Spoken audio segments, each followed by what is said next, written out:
You don't have a normal uni No, experience. no, not at all. You weren't Not at partying all. on a Yes, Tuesday no, night. not at all. My brother did, yes, and I was studying the entire night. And when he came back from partying, I was still there and trying to get my answers right. The pilots are responsible to make this flight for that customer who's paying a lot of money and a unique service. So they're responsible for that. Parrot flying is always sounds weird now, but Las Vegas was always nice. Yes. Was that because of the journey there, the airport, especially the airport and the arrival, and how the ATC controller are dealing with that.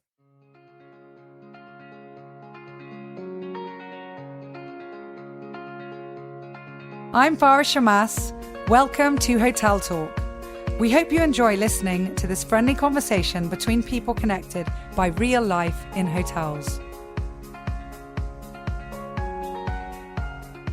Hi everyone. So today I have with us a guest that I think everybody will want to hear something from.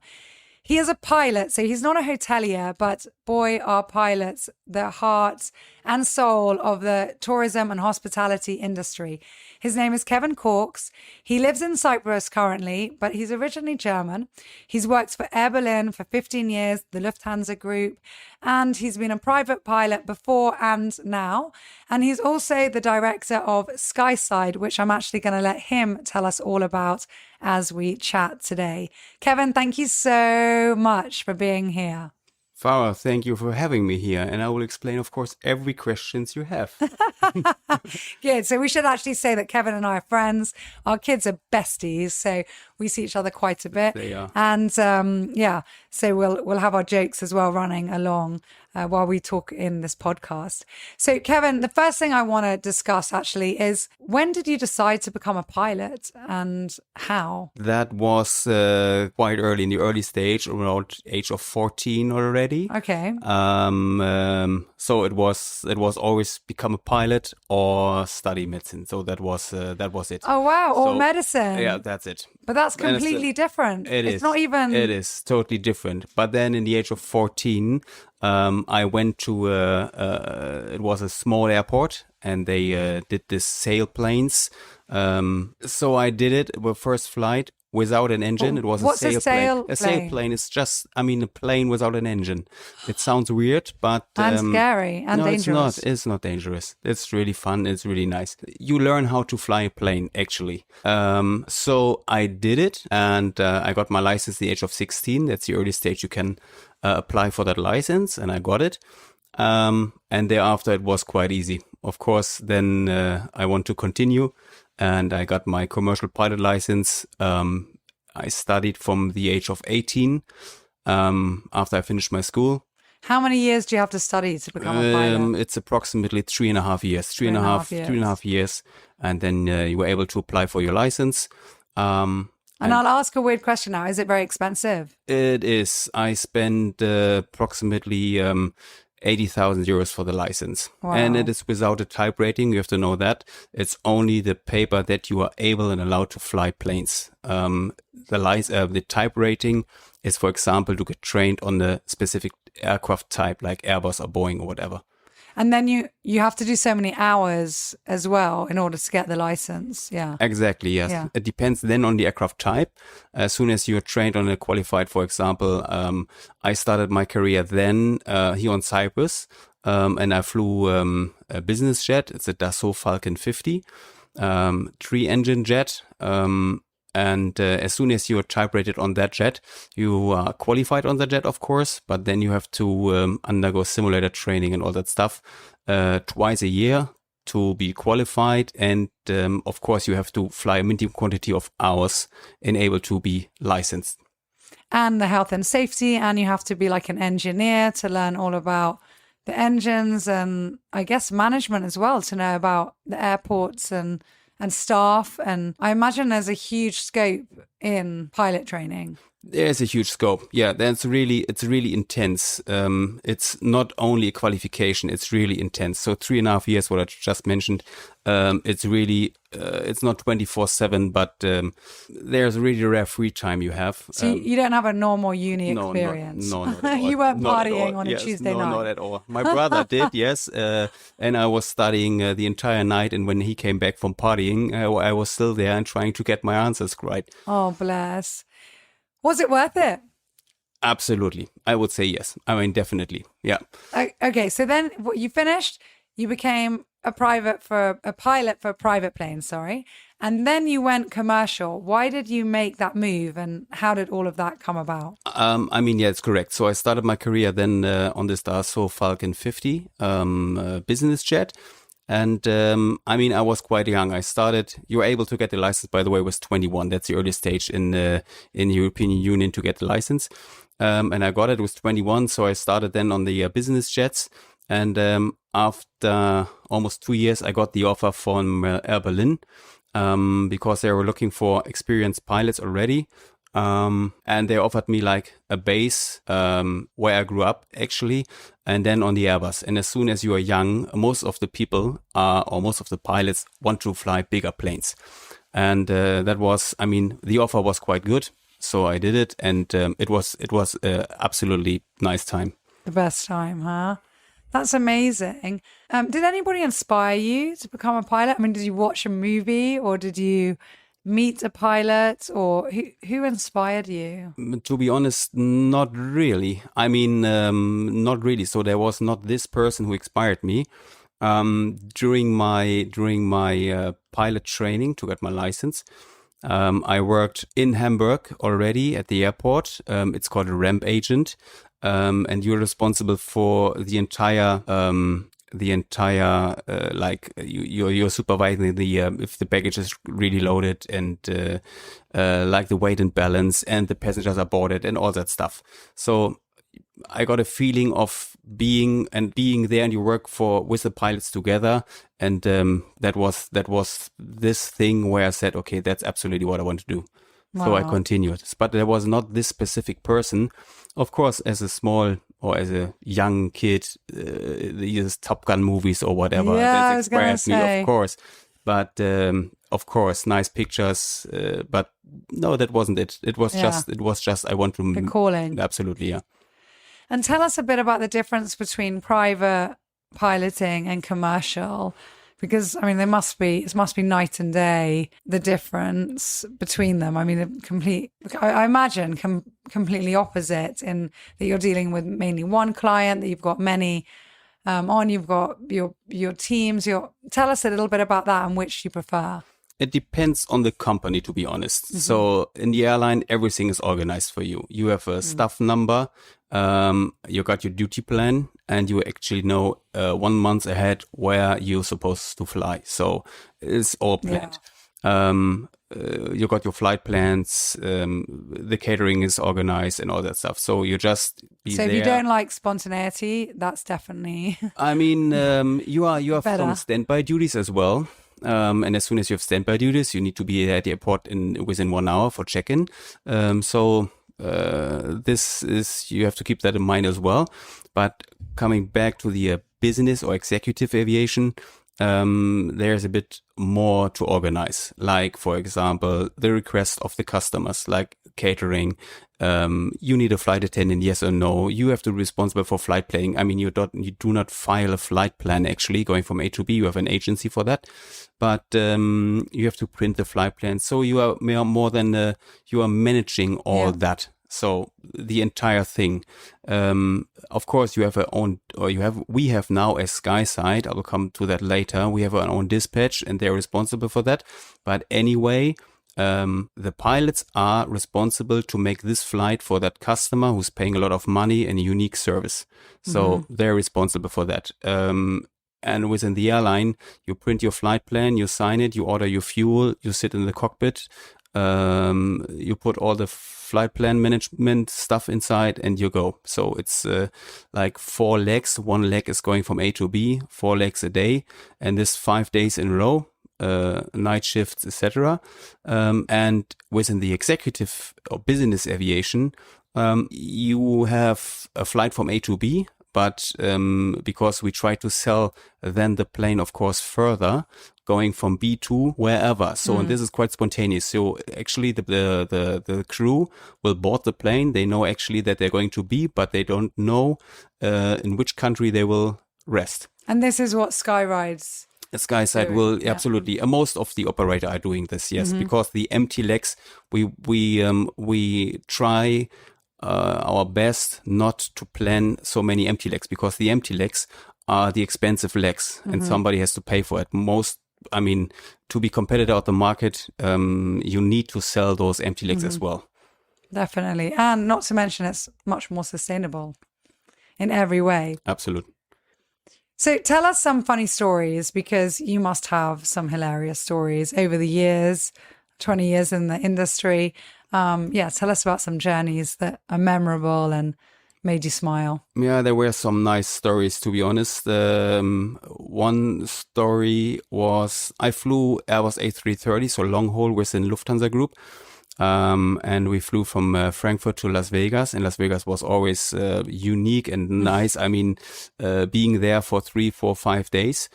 And on the way back, that was a funny story. The crew was really nice. It was really nice. And on the way back, you have to, in Las Vegas you pass the security area, and then there's no specific gate for the crew. You will enter, or you pass by the passengers and then board the plane. So, and we got our flight plans and and the stuff, and we briefed our crew about flight time, turbulence, etc. And our co-pilot there was a sharp thing at the table, or I don't know, and he didn't realize it. He lost almost his complete pants, to be honest, his uniform. So you saw everything. It was quite. Literally his trousers got caught on something on a table just fell off.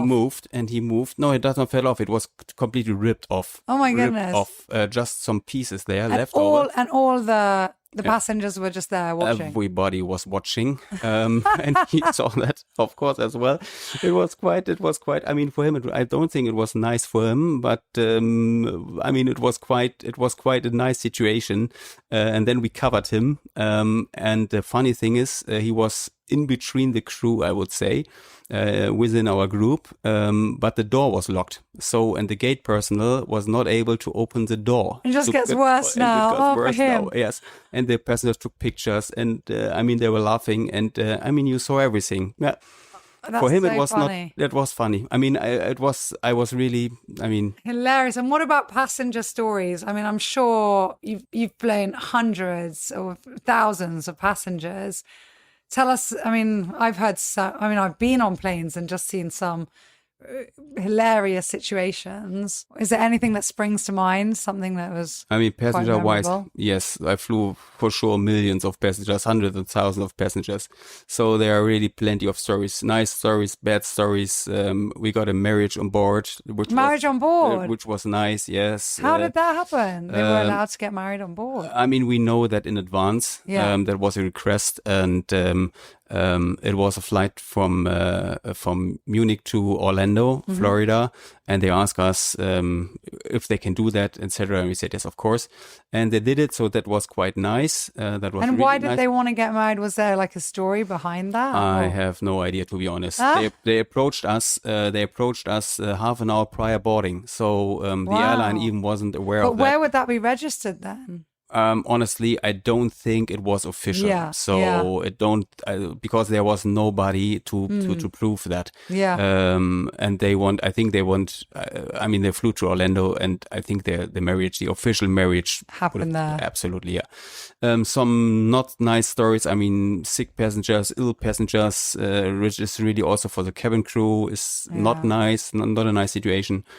Any births? Births, yes, 2 times. Really? 2 times, yes, 2 times. Because isn't it, I think it's 34 weeks in pregnancy, you're not allowed to travel after 34 weeks. Yes, but it was at an early stage, and it wasn't, we were lucky because there was a suitable airport to land. But as soon as you're over the Atlantic Ocean, there's 3 hours, no suitable airport to land. So the cabin crew has again to deal with that situation. But by the end of the day, everything went well. I mean, there was a doctor on board and they helped a lot. And within, it was, I think, 25 minutes or whatever, a baby boy, it was finally a baby boy, yes, and saw the first light in Sevilla, Spain. Aww. So we went down there, I and got goosebumps. it was quite nice. I mean, it wasn't looking so good initially because it was at the early stage, but they gave us a call and sent some pictures, and so everything is good now. Was fine. Really fine, yes. Oh, bless them. Yeah. Wow, my goodness. And I obviously know your lovely wife. You've got a stunning wife, Jenny. She was an air hostess, wasn't she? Absolutely. And you guys met working.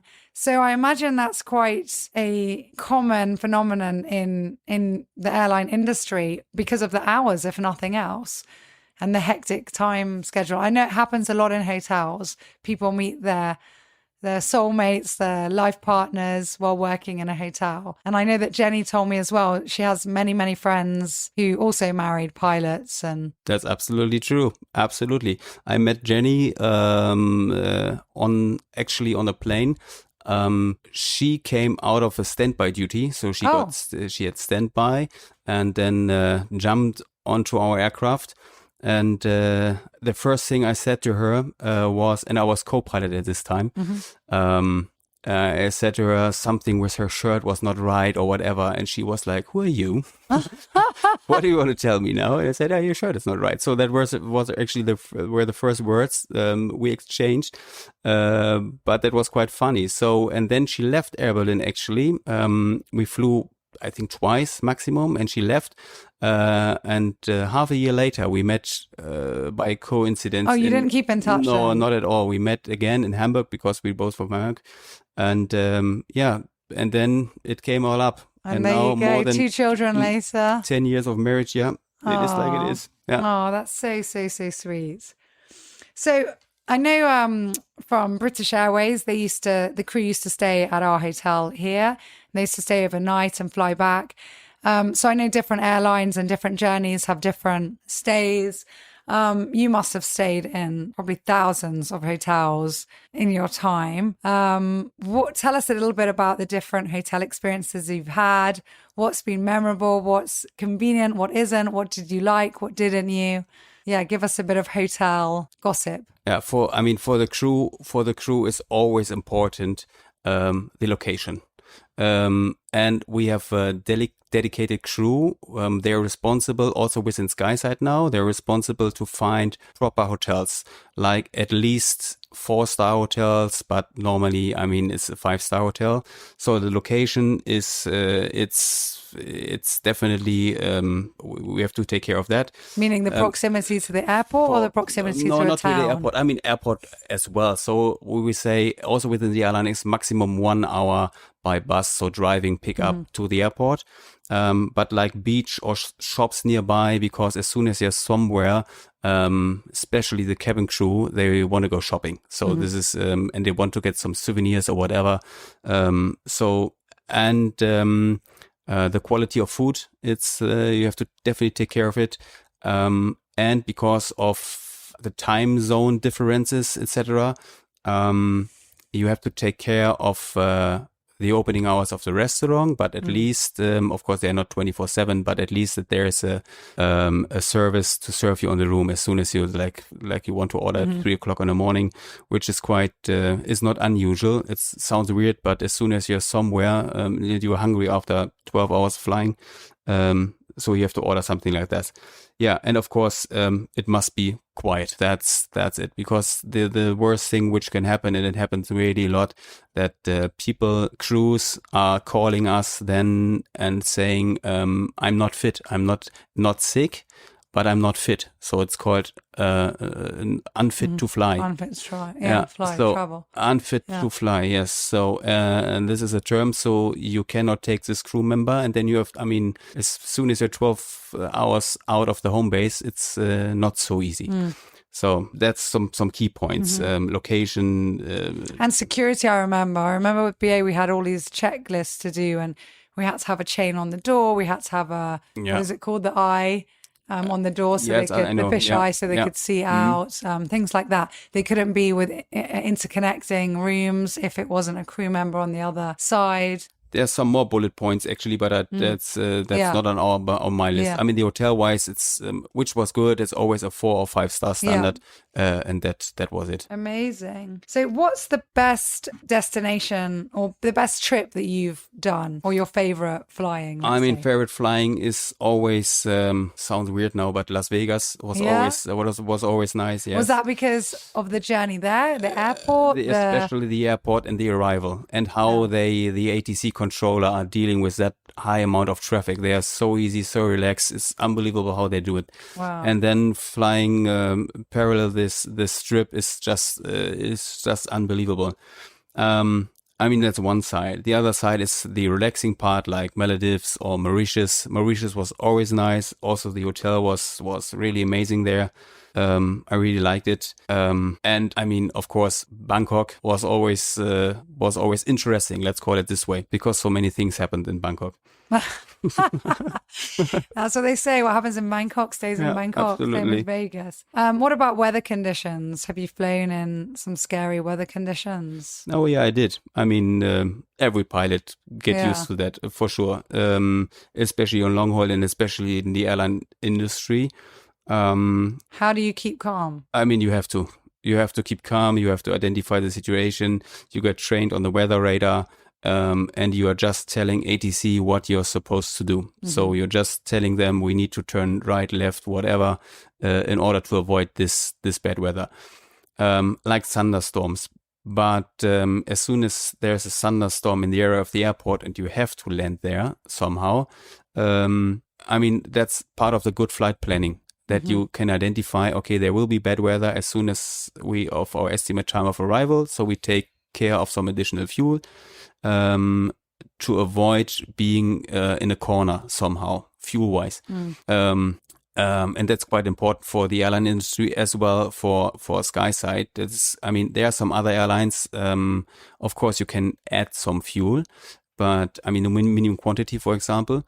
But there is a list of how much a pilot is actually adding fuel on top of the original flight plan. And for us, it's a safety goal. The pilots can refuel the aircraft up to whatever they need actually to make the flight safe. But anyway, I remember some flights going to Cuba. Cuba, especially the lightning there in the airport facility, the runway lightning is different compared to Europe. So they are not intense. They're really, it's unreal. Let's call it this way. It's unreal. And there was, as soon as there's bad weather, you have to be really, really concentrated. And it was on my check flight, actually. As soon as you are type rated, you undergo a supervision. It's called line flying under supervision. It takes approximately 1 year. So you're flying with qualified examiners, etc. And every flight is recorded. But that was my final line check to Cuba, to Havana. Wow. And the weather situation was really bad. It was really bad. The first approach, we commenced the go around, because it was definitely not safe to land there because of the high intense of raining, and we couldn't identify the runway. It was it was really bad. So, but during the go around, the normal go-around procedure would have taken us exactly through the cell, through the thunderstorm. And we said to the controller, we cannot do that because of the high lightning in this vicinity. The VHF was absolutely, you couldn't identify his voice. So we turned then, of course, on our own because nobody else was there. Just to imagine, after 12 hours flight time. And then on the second approach, we did it. And we vacated the runway, but it was so, the entire tarmac was completely flooded, and we are not able to park our aircraft because we could not identify the taxi lines are yellow. Yeah. And normally within Europe or most countries, they are then light. I mean, there is a green light under the yellow mark, so you can identify that clearly when it's night. But not on Cuba. There's no such light line, there. no, not at all. So we waited more than 4 hours to park our aircraft there with passengers on board. And after 4.5 hours, they were able to disembark. But thereafter, no immigration officer was anymore in the vicinity, obviously, of Havana Airport. So another 4 hours. And then finally, including the crew, we could How leave were the them. passengers? I mean, were they just grateful to be there? Were they, Some. Or were they furious? Or were they scared? Or were they angry? I mean, after the go around, as soon as you go around, most of the passengers, it's the first time for them, and it's a scary situation for them, definitely. So you definitely immediately have to make an announcement as captain what just happened, and this is totally normal, and we have to do it again. It's going to be all safe, and it's well trained, which actually it is. So for the pilots, a go around it's a normal standard procedure. But then, of course, as soon as we were on ground, and we explained them that we are not able to disembark, the first passengers are quite strange after 1 hour, because we did not have any information. So I couldn't tell the passengers, listen, there will be some stairs in the next 20 minutes or whatever. Everything will be fine in latest 30 minutes. So nobody was there. So after 4 hours, you can imagine inside the plane, after 12 hours flight, that there was... I mean, they just want to go out of the plane. Yeah. So, and then they did, and then there was no immigration officer anymore in another 4 hours, as well as the crew. But then at the carousel, they noticed that we are there as well as crew, and they identified us and asked us also, I mean, some questions. What actually, I mean, like the questions we are just talking about. But there was the situation was not nice after more than 4 hours inside the terminal there. I can imagine. Yeah. Well, that's definitely a memorable one. So my last question for you is, would you recommend this career? If anybody's listening and saying, oh, I want to be a pilot, or someone says, oh, my son was talking about my daughter wants to be a pilot, what would you say to them? Yeah, absolutely. I mean, I would recommend it. I would do it again. Let's call it this way. Yeah. I would definitely do it again. If I would recommend it to my boys, I would say yes. If they want to do something, I want to say yes anyway. Yeah. But yes, I would recommend it. It's so the 3.5 years of education is quite intense and quite tough, and it costs a bit of money, of course. But I would recommend young people, if they really want to do that, try to make at least the initial flight training within an airline. So as soon as you are within an airline, I did it within the Lufthansa training, you are more or less covered. So after you have a license, you have to apply for a job. And there are many young pilots out, and they are applying for jobs, and they are looking for jobs. But the first step to be accepted is you need some flight hours. As soon as you have some flight hours on your CV, you're done. You can apply wherever you want, and do some testings, of course.